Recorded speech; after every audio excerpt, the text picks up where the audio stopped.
Hindi biro ang pinagdadaanan upang maging isang ganap na military pilot. Kailangan muna nilang suungin ang 18 buwang pagsasanay. At lahat ng yan ay nagsisimula sa Fernando Air Base sa lalawigan ng Lipa City, Batangas, na kung saan siya rin naging tahanan ng 100 training wing na siyang responsable sa pagsasanay ng mga Philippine Air Force personnel sa hinaharap, mapa-opisyal man o enlisted personnel. So our students undergo military pilot training from one squadron to another. First with the 103rd Pilot Training Squadron, then to the 101st Pilot Training Squadron, and lastly to the 102nd Pilot Training Squadron. Today we'll be discussing about the inclement weather. I am your lecturer, First Lieutenant Jun Ariel P. Poblete, O-18761, Organic of 103rd Pilot Training Squadron, Philippine Air Force Flying School. Sa 103rd Pilot Training Squadron, they conduct the ground academic phase of the training. So dito dinidiscuss yung mga theories of flight, fundamentals of flight, weather, aerodynamics. So yun, it lasts mga 2 to 3 months na ground academics ang nagiging focus ng kanilang training. Yan, ito yung indication kung ano yung knots. Nandyan makikita nyo yung indication kung ilang knots. Ang 103rd Pilot Training Squadron ay may dalawang pangunahing misyon. Una ay ang pagkandak ng ground academic phase para sa ating mga aviation students kung saan tinuturo lahat ng teorya at kaalaman upang maging handa sila sa aktual na pagpapalipad ng eroplano. Ang pangalawang misyon ng aming squadron ay ang pagkandak ng pilot upgrading courses na pinangungunahan ng flight instructor course kung saan tinuturuan at tinitrain ang mga piloto na gustong sumabak sa larangan ng pagtuturo para sila ay maging isang flight instructor o instructor pilot ng Air Education Training and Doctrine Command.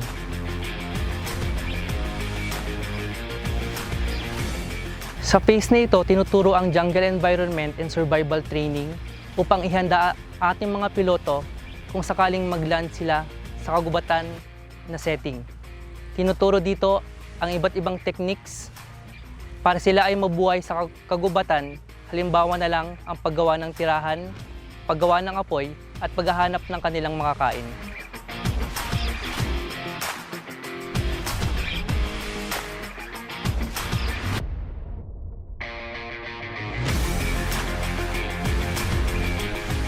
Kasama rin sa phase nito ang water survival training kung saan tinuturuan ng mga aviation students na lumangoy sa open bodies of water. Halimbawa magkaroon ng aktual na emergency at mag-land sila sa dagat.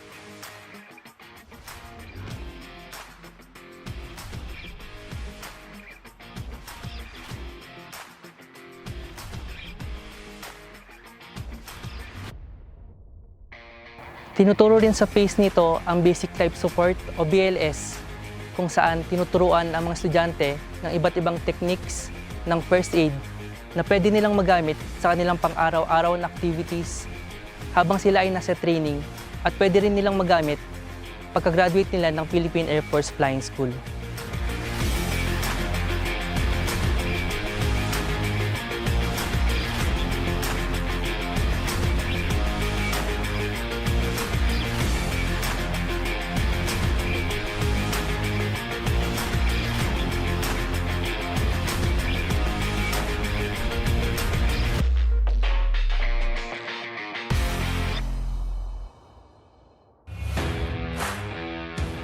Here in 103rd Pilot Training Squadron, our instructor pilots prepare us through giving us ground academics, which covers the basic and the theories of flying, including also the discussion about the aircraft that we have, the T-41.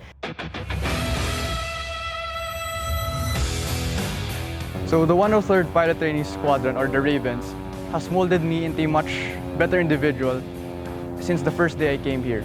We've been taught with basic skills such as basic life support, 1-mile swim, jungle environment survival training, which are very essential as pilots because the Philippines is an archipelago where it's surrounded by massive amounts of water, where if hopefully we don't crash in the ocean, that is where we will be applying our basic skills in our 1 mile swim. It's a skill that we learn, but hopefully we never ever get to apply.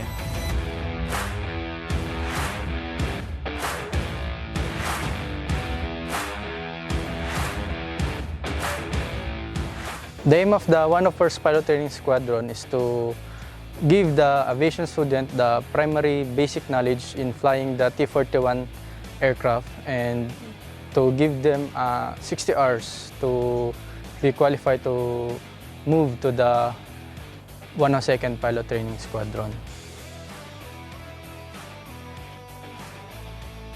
So, ang mga lesson na tinuturo namin sa 101st Pilot Training Squadron ay CP maneuvers. Ang CP maneuvers o contact proficiency ng tinuturo namin sa mga estudyante ay ginagawa ng mga estudyante sa kagaya ng take-off, level turns, power on stall, power off stall, and slow flight. So ito yung mga basic maneuver para makapa ng estudyante kung paano kontrolin yung aircraft. Next, tinuturuan namin sila paano i-land ang mga aircraft, which is the touch and go phase. So sa dulo ng touch and go phase, meron silang tinatawag na solo wing na kung saan kailangan nila mailipad yung eroplano na mag-isa lamang.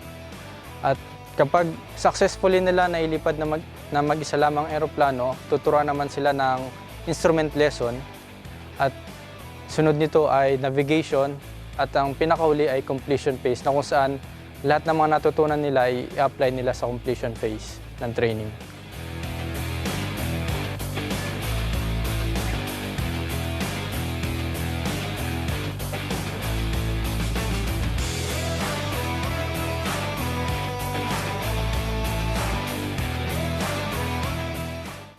Right control check, right, look to the right aileron up, left aileron down, look to the left aileron up, right aileron down.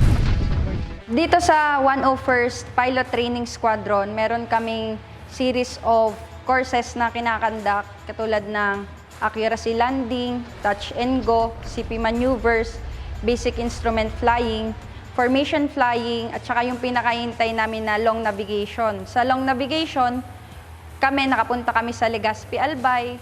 Nakita namin yung Mayon Volcano na nagpakita siya sa amin na while airborne kami, nakikita namin siya, hindi siya sa ordinaryong view lang ng mga taga-Albay, kundi nakita namin siya sa view ng isang piloto na katabi lang mismo namin yung volcano.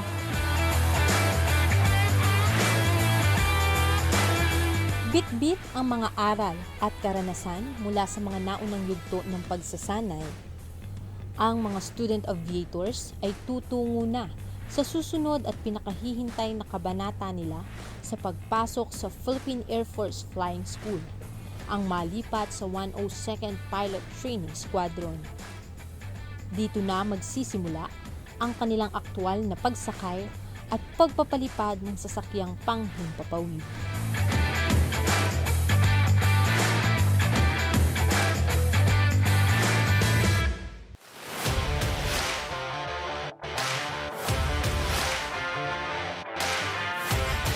Dito, since ang nagiging critical phase of flight nila dito is yung soloing phase, since our students starts from a 0R, so wala silang experience in flight, and it is more challenging sa ating mga instructor pilots on how to transfer yung skill sa ating mga estudyante.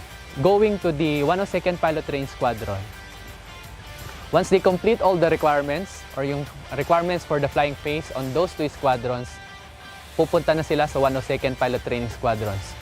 So dito, hinahasa yung mga nasimulang mga skills sa ating mga estudyante. Similar lessons are being conducted to our students. Meron din silang contact proficiency.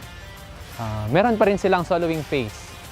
We also have instruments, formation, and navigation, and advanced maneuvers and aerobatics. Bagamat handa at baon ng mga student aviators ang kanilang mga aral mula sa mga nakaraang pagsasanay, nananatili ang katotohanan na ito'y kanilang unang paglipad. at hindi maiiwasan ang makaramdam ng samot-saring emosyon.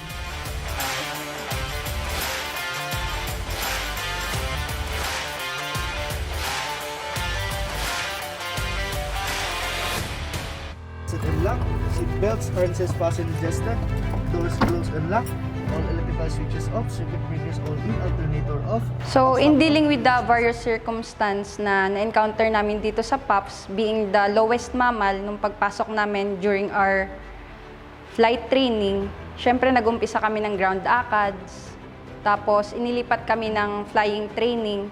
Nagkakaroon kami ng difficulties wherein umabot kami sa point na wala kaming alam kasi zero timer kami.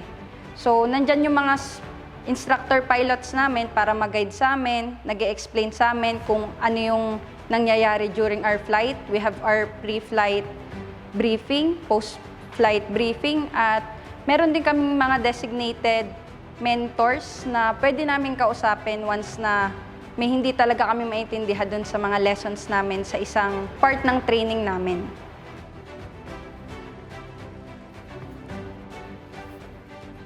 So, yung first flight ko, though I am equipped in my knowledge, ganun, marami akong na-realize na I need to improve myself. So, improve my physique ko kung dapat kaya kong lumipad, yung knowledge ko, dapat alam ko yung gagawin. Siyempre, pag ikaw yung may hawak ng airplane, hindi ka nahilo kasi alam mo yung, ikaw yung nagdadrive eh.